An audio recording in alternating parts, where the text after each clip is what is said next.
Good afternoon, everyone. Josh of Severe Weather, and hope you all are having a great start to the week so far. I am a meteorologist in Raleigh, and I appreciate your time today.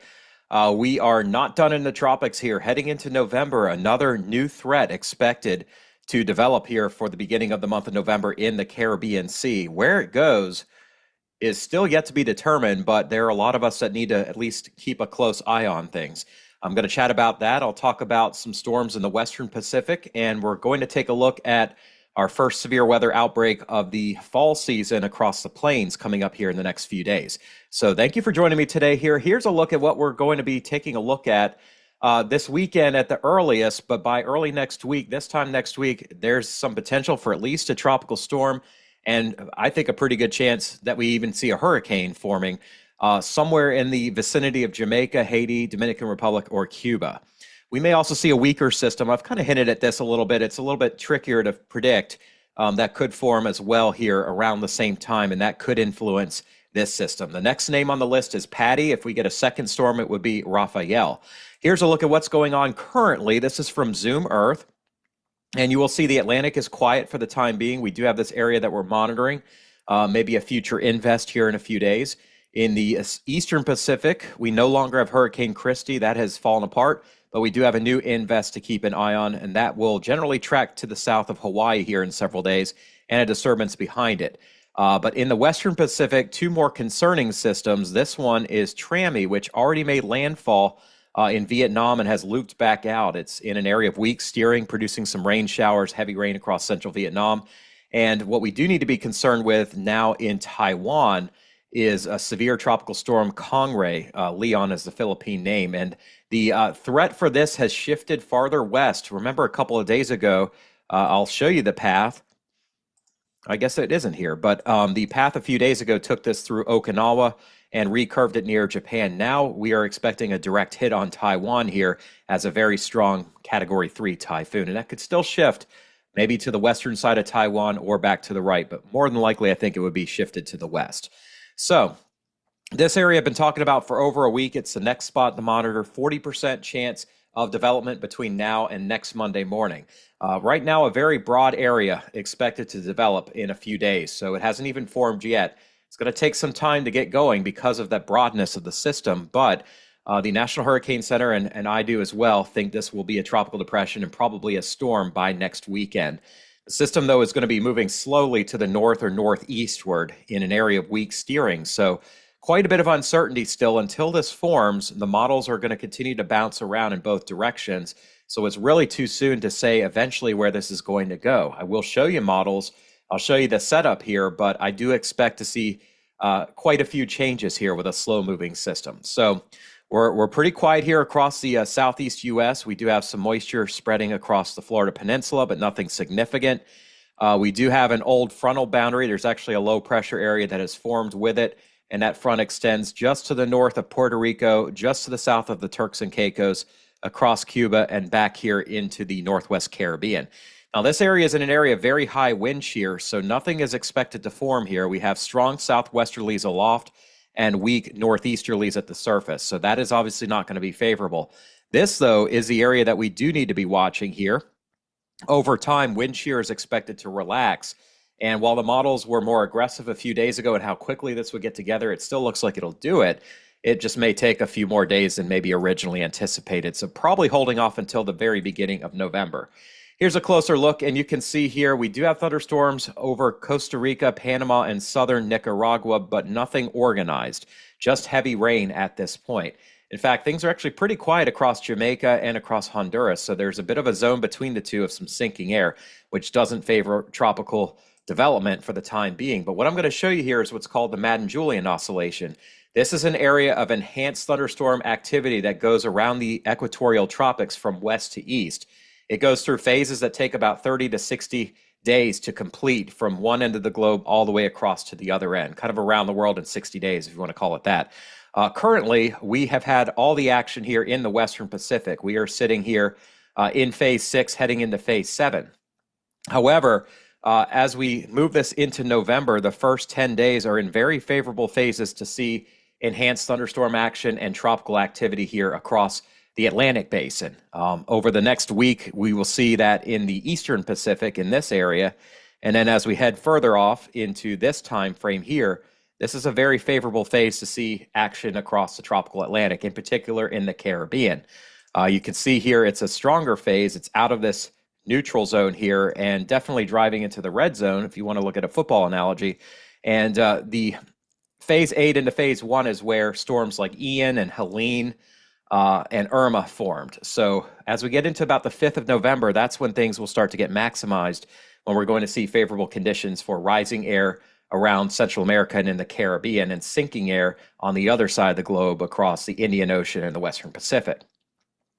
One thing we like to take a look at is ocean water temperatures. Even though we're almost to November, they are still extremely warm across the entire Caribbean, in particular around Jamaica and the Cayman Islands. These temperatures, I know it's in Celsius, but about mid to upper 80s. And if you look at the sea surface temperature anomaly, you'll see we are still running well above average, in particular nearer to the east of Jamaica, across the central Caribbean, into the northeast Caribbean, and into the central Atlantic. And most of the Gulf of Mexico is still above average, although our averages are coming down in areas north and west of this line here. So it is cooling down in here, as you would expect. But when we get closer to the Florida Keys, Cuba, and in particular this zone in here, we are still definitely having enough storm fuel, enough warm water for a tropical system to form, and maybe to form quickly. And if you look at the ocean heat content, you will see that still quite a bit of warm waters, warm deep waters, in particular near the Cayman Islands, southeast of Jamaica, and just to the south of Puerto Rico. And these areas have recovered since Hurricane Beryl back at the end of June, early July. We have not seen a storm come through this area recently that's taken up a lot of water. Helene was probably the closest thing, and Nadine, and those were not very big storms.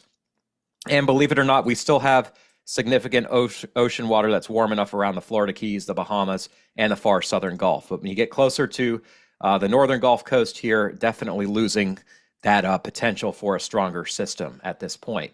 So here's a look at the ensembles. The European has been indicating there is certainly development potential here, not so much over the next couple of days, but as we move this along into the weekend and beyond, you'll see the chances start to climb south of Jamaica.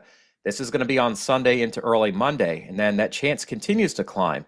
Now, the European ensemble seems to indicate that this system may try to come into this direction. This is the average of all of the ensembles, but it does not necessarily bring it into Florida at this point. In fact, you'll see the majority of our cluster keeps it over the Cayman Islands near Cuba, potentially affecting the Yucatan, potentially affecting Jamaica here. But this is not until after Election Day. We're talking Tuesday night into Wednesday of next week. So I know a few days ago, people were talking about an Election Day hurricane coming up and hitting Florida. Everything's been delayed. So that is not going to be the case. You can go ahead and vote on next Tuesday if you'd like. I don't think we're going to see a tropical system affecting the U.S. at that point, if in fact that even could happen. However, after that time frame, things can change. We are seeing here with our weekly tropical storm forecast from the European, things have shifted west and they've slowed down a little bit. There's kind of two areas that we're watching. This is the main area. We do have another spot we're going to have to keep an eye on here to the north of Puerto Rico later on this week into the weekend. Now, next week, chances have climbed significantly, according to the European forecast, around Hispaniola, but in particular in the northwestern Caribbean, including Cuba, the Caymans, even the Yucatan. And yes, there is a chance, according to this, of something sneaking into the southern Gulf of Mexico, but it's not a very high chance at this point. Does that mean it can't happen? Absolutely not. A chance is a chance. There was a chance the Commanders were going to beat the Bears yesterday, and they had a miracle. I mean, things can happen. So we don't want to write this off just yet. We just can't make that call at this point. And then as we move this on to the week of the 11th of November, we are still potentially open for business here in the Western Caribbean. And yes, there's a 5 to 10% chance Florida could still be impacted by something. It is early November, but we have seen a few storms affect Florida in November. So we're not totally done with that season yet. By the time we get to the week leading up to Thanksgiving, though, those chances do get suppressed. We're going to start to see stronger fronts coming down, pushing things farther south, but we may still be in for a period of very active weather across the Western Caribbean. Wind shear is important to this forecast. You will see it's very high today across all of the Gulf of Mexico and the Western Caribbean. It's low across the Eastern Caribbean, but in that zone, we don't have any thunderstorm activity. So where we do have thunderstorm activity, wind shear is blowing the storms away from the centers and keeping things from organizing at this point. Now, as we move this on to the end of this week, you will see a significant drop in wind shear across the southern Gulf of Mexico and across the southwestern Caribbean. This is Friday evening around 7 o'clock, 8 o'clock Eastern time.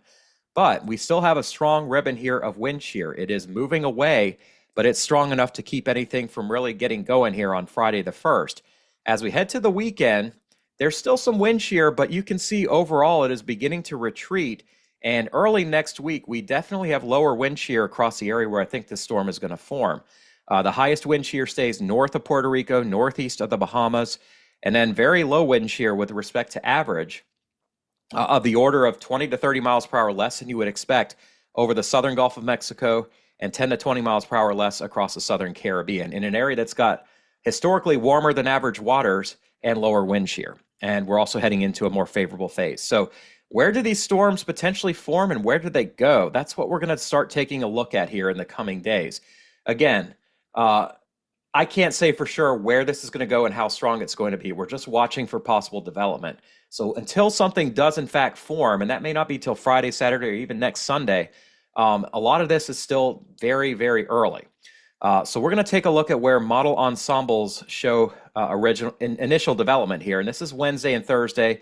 And we see some falling pressures. Maybe something tries to get going here by Thursday. That would be north of Panama, northwest of Colombia, and east of Nicaragua. Nothing coming up into the Gulf here before the end of this month. And nothing even coming up towards Cuba or Jamaica before the weekend. Now, as we move this along into the weekend, there's definitely a lowering of pressure. There's a pretty large spread, though, on where these could go. We see our strongest solutions in this area, but we have several that are pulling this north and northeastward here towards Haiti. We have some that even try to pull it up towards the Turk and Caicos, and we have some that keep things buried here in the southwestern Caribbean with lighter wind flow aloft. That's Monday. As we go into the middle of next week, we're talking 8 to 9 days away at this point. We do see a tug northward, but in general, there's a big, big spread here. There's a few ensembles that pulled us towards the Keys in western Cuba. There are several that have it near to the east of Cuba or even near Jamaica. And then we have quite a few solutions that do draw this northeastward, avoiding any major land once we get past the greater Antilles. This would be the middle of next week. Beyond that, if it does not escape, we have something still in the region next weekend, the 9th and 10th. We still have something hanging out here and just a lot of uncertainty. So I don't want people to, cancel their plans or their cruises at this point unless you're going to be here near Jamaica and it's going to rain for days down there. But we just don't know quite yet. So this is the GFS. I do want to show you the European, which was slower to the table here, got here late to the party, I guess, in showing development, but it is showing development now. So we've got another model suite here showing development, and quite a few of these solutions are actually farther to the west. In fact, it kind of spares Hispaniola the drama here and keeps things nearer to the west of Jamaica on the 4th. So that's a week from today. That's why I showed you at European forecast, because there are, in fact, more solutions here that do draw this close to the Yucatan or even into the southern Gulf. And we do have a couple of stronger solutions here that are something you don't want to see here if you're in Florida. Again, this is 8, 9, 10 days away. So again, we just don't know for certain here. There may be other videos out there where people are talking about that, and that's fine, but they don't know exactly what's going to happen until this forms. And that may not be till Thursday or Friday or even Saturday. So we can continue to look at trends at this point, but I don't think it's time to make any crazy decisions. We'll also look at the Canadian ensemble too, just to show you all what else is out there. And again, not really any development until we get to Friday or Saturday. This is Sunday, and you can see a pretty good spread here. Some solutions pulling northeast, some staying near Jamaica, some pulling northwest towards the Cayman Islands. And we're all over the place here. You can see fewer solutions even hold this together here once we get to the following weekend. Here's a look at the GFS ensemble graphically so I can show you what the strongest solutions are showing. And really nothing until Friday night or Saturday. After that, we have models that are going in different directions. We have things going in this direction. We have some that are going in this direction. And we have things that just don't even have any kind of forward motion at all, just a very slow-moving system. This would be the 4th, so a week from today. Beyond that, we do have a few solutions that are trying to draw this towards Florida. We have several that keep it stuck near Cuba, and we have some that already have moved it out to the northeast and out of the picture altogether. So a lot of different looks here today. The European ensembles showing more to the northwest here. This more of a Helene type track, but again, it's not in agreement at all with the Canadian or with the GFS. Every model ensemble is quite a bit different. And we're not going to have a lot of agreement until we get into the end of this week and this actually does begin to form. So yes, we need to watch it in the Gulf, especially in Florida, maybe Georgia and the Carolinas. But for now, I think what we need to focus on is where it forms and who's going to get the heavy rains. Central America, Jamaica, Haiti, and Cuba, as well as the Cayman Islands. That is the bigger concern for the shorter term right now until we get farther into time here. Here's the Canadian. And again, just, I mean, if you believe the ensembles, you could be near Bermuda, you could be in the Bay of Campeche, you could be hanging out on Guantanamo Bay in just 9 to 10 days. That's a very big spread at this point. So the latest GFS is not as aggressive here. It does have a storm that forms, but it's forming it farther to the east and avoiding Jamaica at this point. This is next Saturday evening, and then it actually pulls it northeast towards Santo Domingo here in Dominican Republic next week as a strengthening hurricane. After that, it's already out of the picture here. Yeah, it's hanging out here, but it's out of the picture. So this is quite a bit different than runs that we saw this time yesterday. And really in the morning, just, I mean, big differences. Whereas yesterday morning, we had something that was a lot more threatening to Jamaica and Cuba versus today, where we've got a weaker, slower unfolding scenario here that does eventually become a problem, but farther off to the east. The Canadian model earlier today looked pretty darn scary here. It had a strengthening storm just south of Jamaica, pulling it northwest into the Yucatan Channel here later next week. Take a look at today's run. It isn't even close. It does turn this into a hurricane, but it avoids Jamaica. It pulls it north towards Haiti the middle of next week, and then maybe as a weaker system towards Cuba in an area that's still cleaning up from Oscar here a little over a week ago. The Icon model doesn't go out to 10 days, but it does show development. It's a lot farther south at this point. This is in a week from today. It shows a weak system up here northeast of Puerto Rico and a weak system that is beginning to gain some intensity a week from today, well to the south of Jamaica. Boy, that is a difference. And then the European model, again, is probably going to be underdone on this. It typically is, but it shows low pressure here, and it does not leave the Caribbean between now and next Thursday. Here's the AI forecast of the European computer forecast here. And you can see here a weaker system that eventually gets caught up in a front here towards next weekend, not this one coming up, but the following weekend. And a big area of high pressure dropping south would protect Florida and the southern Gulf from this particular system. It does also have our system here near Puerto Rico, but it is weak. And again, this is 10 to 11 days out. Here's a look at the Eastern Pacific real quick. And you can see here, huge area of high pressure in control of Mexico, but we have a lot of trouble underneath that ridge across the ITCZ. It's going to take some time, but we are going to see some development here later in the week as that MJO pulse heads in this direction. In the Western Pacific, we now have Tropical Depression Trami, and you can see it's back over water, but it has lost a lot of its thunderstorm action here. This is Hainan here in China. And this is an area we need to watch for heavy rainfall in the coming days. No threat to the U.S., obviously, but definitely a rainmaker here in Southeast Asia. And then the bigger system, the one that we definitely need to be watching more carefully, as it will eventually affect the United States weather as it recurves. This is soon-to-be Typhoon Kong-Ray. Winds are up to about 70 miles per hour, and the storm is expected to strengthen to Category 3 or even 4 as it gets closer to Taiwan and northeast of the Philippines. This is an area of very warm water. This could still shift west closer to China, or it could turn right and go towards Japan. It'll be weakening by the time it gets here, but that system will recurve, and whatever's left of it is going to get carried quickly across the North Pacific and could impact the jet stream and the weather towards the middle of November in the United States. Speaking of the states, we've got a storm to watch here across the southwest. And you can see here, we are getting more cloud cover, more moisture in place here in places that do need it. And we are going to look at the risk for some severe weather coming up here in the next few days. Pretty big trough moving into the northwestern United States, strong southwesterly flow, more of a springtime pattern, if you want to call it that. And that is going to move into a temperature zone here that is well above average here with some gusty winds. And as a result, we'll see snow in the mountains on the cold side of it, but thunderstorms maybe all the way up to Minnesota, Iowa, and Wisconsin by Wednesday morning.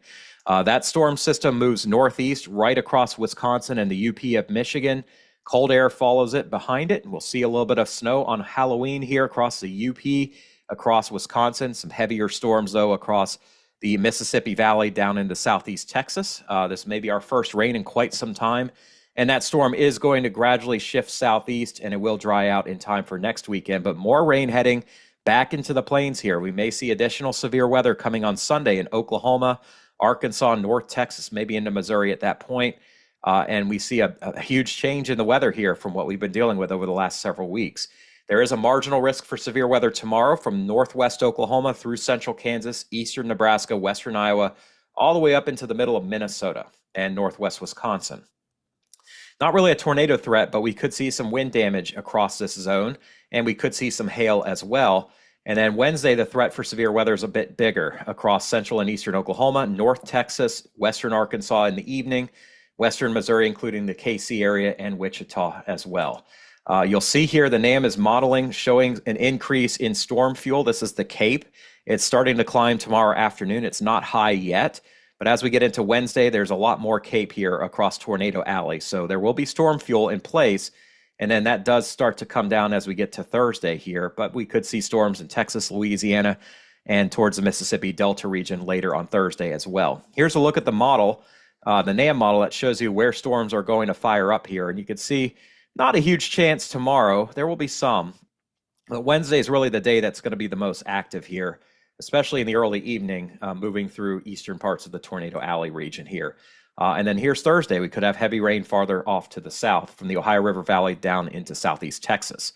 Winds are going to ramp up with this storm system, getting windy tonight, 50 to 60 mile per hour gusts here. Maybe a couple of power outages are possible because of that.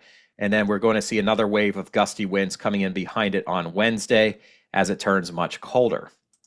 Here's a look at rain potential. And you will see here significant amounts of moisture coming onto the plains here by Wednesday afternoon and Wednesday night. Potentially 2, 3, or even more inches of rain in a zone from northeastern Iowa into the UP of Michigan and towards places like Sault Ste. Marie and Marathon here in Ontario. And Texas, we need this rain. We could see over an inch in parts of the hill country and into North Texas and places like Durant, Oklahoma, and western Arkansas as well. We'll have more on that coming tomorrow as we get closer to that event, but I appreciate everybody's time today. I hope you all are safe and you have a wonderful rest of your October. And if you did enjoy this video, I encourage you to come back as a subscriber. I appreciate everybody. You all mean the world to me, but what really drives me to do this every day is my assignment for my Lord and Savior Jesus Christ, who's given me this blessing to be able to help others and to share the good news with you all. Was reading Paul's letter to the Hebrew church, Hebrew temple, Hebrews 11, faith in action. Now, faith is confidence in what we hope for and assurance about what we do not see. This is what the anxious were commended for. By faith, we understand that the universe was formed at God's command so that what is seen was not made out of what was visible. And faith is something I know it's very normal for people like us to struggle with. No matter if you believe in Jesus or not, or if you believe that he rose from the dead or not. But what this says is that we know confidently that we have this blessed assurance that what is coming is what we don't necessarily see, but what was commended for the ancients for following. There's multiple miracles that God has performed through the sacrifice of Jesus that has allowed people to be blessed in many ways. We're coming up on election season, and my concern is that people put way too much faith in those people that are going to get elected and not enough faith in God and what he can do. And I just want to remind you all that we serve a wonderful God. There is evil in the world, but God can overcome that, and he has through his son, Jesus Christ. So if you are struggling in your faith, you are not alone. I'm there with you, believe me. But faith without works is dead, and works without faith is dead. You can't have one or the other. You've got to believe, and you got to put in the work, and you've got to continue to stay faithful and listen to the word of God. At the same time, you can't just go out there and work every day and continue to do what you're doing and not expect something to happen. You have to have some faith and have some belief. So I just wanted to share that encouragement with you all today. I want you to keep believing. Despite what's going on, we are seeing wonderful things going on in the devastation zone from hurricanes like Helene and Milton. People coming together of all belief systems to come to the aid of other people. That is God's work. God has put us all on this earth so that we can come into somebody else's life and make a difference. So I hope everybody has a wonderful Monday. And if you do have any prayer requests, I will spend some time in prayer for you today and tonight. I'll catch up with you all again just after lunch tomorrow. Have a blessed day. See ya.